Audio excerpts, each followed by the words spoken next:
ಮೊನಸಾರೆ Kannada YouTube ಚಾನಲ್ಗೆ ಸ್ವಾಗತ. ಯಾರೆಲ್ಲ ನಮ್ಮ ಚಾನಲ್ನ ಸಬ್ಸ್ಕ್ರೈಬ್ ಮಾಡಿಲ್ವೋ ಈಗಲೇ ಸಬ್ಸ್ಕ್ರೈಬ್ ಮಾಡಿ, ಬೆಲ್ ಬಟನ್ ಒತ್ತೋದು ಮಾತ್ರ ಮರಿಬೇಡಿ.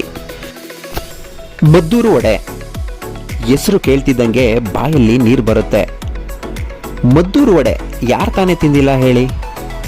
ಮದ್ದೂರು ವಡೆ ಪ್ರಪ್ರಥಮ ಬಾರಿಗೆ ತಯಾರಾಗಿದ್ದು ಮದ್ದೂರಿನಲ್ಲಿನೇ. ದಕ್ಷಿಣ ಭಾರತದ ಈ ಹೆಸರಾಂತ ರುಚಿಕರ ಖಾದ್ಯ ಕರ್ನಾಟಕ ರಾಜ್ಯದ ಮಂಡ್ಯ ಜಿಲ್ಲೆಯ ಮದ್ದೂರಲ್ಲಿ ಪ್ರಾರಂಭವಾದದ್ದು. ಅದರಲ್ಲೂ ಮದ್ದೂರಿನ ರೈಲ್ವೆ ಸ್ಟೇಷನಲ್ಲಿ ಅಂತ ಹೇಳ್ಬೋದು.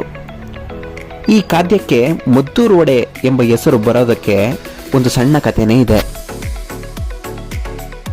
100 ವರ್ಷದ ಇತಿಹಾಸ ಹೊಂದಿರುವ ಮದ್ದೂರು ವಡೆ 1917ನೇ ಇಸವಿಯಲ್ಲಿ ರೈಲು ನಿಲ್ದಾಣದ ಒಂದು ಚಿಕ್ಕ ಅಂಗಡಿಯಲ್ಲಿ ಪ್ರಾರಂಭವಾಗಿದ್ದು ಎಂದು ಹೇಳಲಾಗಿದೆ.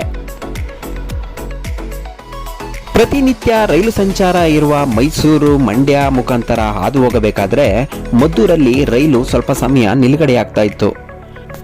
ಪ್ರತಿನಿತ್ಯ ಮದ್ದೂರಿನಲ್ಲಿ ರೈಲು ನಿಲುಗಡೆಯಾದಾಗ ಪ್ರಯಾಣಿಕರು ಬಂದು ತಿಂಡಿ ತಿನಿಸುಗಳನ್ನು ಕೊಂಡುಕೊಳ್ತಾ ಇದ್ರು. ಹೀಗೆ ಇರಬೇಕಾದ್ರೆ ಒಂದು ದಿನ ರೈಲು ಬೇಗ ಬಂದು ಮದ್ದೂರು ರೈಲ್ವೆ ಸ್ಟೇಷನ್ ಅನ್ನ ಸೇರುತ್ತೆ.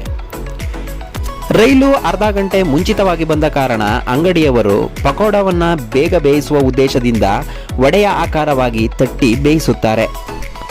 ಚಪ್ಪಟೆ ಆಕಾರದ ಈ ವಡೆಯನ್ನ ನೋಡಿ ಏನಿದು ಎಂದು ಕೇಳುತ್ತಾರೆ. ಆಗ ತಟ್ಟಂತ ತಲೆಗೆ ಹೊಳೆದದ್ದು ಮದ್ದೂರು. ಆ ವಡೆಗೆ ಮದ್ದೂರನ್ನ ಸೇರಿಸಿ ಮದ್ದೂರು ವಡೆ ಎಂದು ಹೇಳುತ್ತಾರೆ. ಅಂದಿನಿಂದ ಇಂದಿನವರೆಗೂ ಮದ್ದೂರು ವಡೆ ಹೆಚ್ಚು ತಿಂಡಿ ಪ್ರಿಯರನ್ನು ಆಕರ್ಷಿಸುತ್ತಲೇ ಇದೆ. ಈಗಲೂ ಅಂದಿನ ಒರಿಜಿನಲ್ ಮದ್ದೂರು ವಡೆ ತಯಾರಕರು ಅಂದ್ರೆ ಮದ್ದೂರು ಟಿಫಾನಿಸ್. ಇಂದಿಗೂ ಇವರು ಇದನ್ನ ಕಂಟಿನ್ಯೂ ಮಾಡ್ಕೊಂಡು ಹೋಗ್ತಾ ಇದ್ದಾರೆ. ಮದ್ದೂರು ಟಿಫಾನಿಸ್ ಮೈಸೂರು ಬೆಂಗಳೂರು ಹೆದ್ದಾರಿಯಲ್ಲಿ ಸಿಗುತ್ತೆ. 106 ವರ್ಷಗಳಿಂದ ಮದ್ದೂರು ವಡೆ ತನ್ನದೇ ರುಚಿಯಿಂದ ತಿಂಡಿ ಪ್ರಿಯರಿಗೆ ಇಷ್ಟವಾಗುತ್ತಿದೆ. ಈರುಳ್ಳಿ, ರವೆ, ಎಳ್ಳು, ಎಣ್ಣೆ, ಕರಿಬೇವು, ಉಪ್ಪು, ಮೈದಾ, ಅಕ್ಕಿ ಹಿಟ್ಟು, ತುಪ್ಪ, ಮೆಣಸಿನಕಾಯಿ ಇದಕ್ಕೆ ಬೇಕಾದಂಥ ಪದಾರ್ಥಗಳು. ರೈಲು ನಿಲ್ದಾಣ, ಬಸ್ಸು ನಿಲ್ದಾಣಗಳಲ್ಲಿ ಹೆಚ್ಚಾಗಿ ಮದ್ದೂರು ವಡೆ ಸೇಲ್ ಆಗ್ತಾ ಇದೆ. ಪ್ರತಿನಿತ್ಯ ಸುಮಾರು 4000ದಷ್ಟು ವಡೆ ಸೇಲ್ ಆಗ್ತಾ ಇದೆಯಂತೆ. ಮೈಸೂರು, ಬೆಂಗಳೂರಿನಲ್ಲಿ ಪ್ರಯಾಣ ಮಾಡುವ ಪ್ರತಿಯೊಬ್ಬ ಪ್ರಯಾಣಿಕರು ಮದ್ದೂರು ವಡೆ ತಿಂದಿಲ್ಲ ಅಂದರೆ ಪ್ರಯಾಣ ಅಂತೂ ಕಂಪ್ಲೀಟ್ ಆಗೋದೇ ಇಲ್ಲ.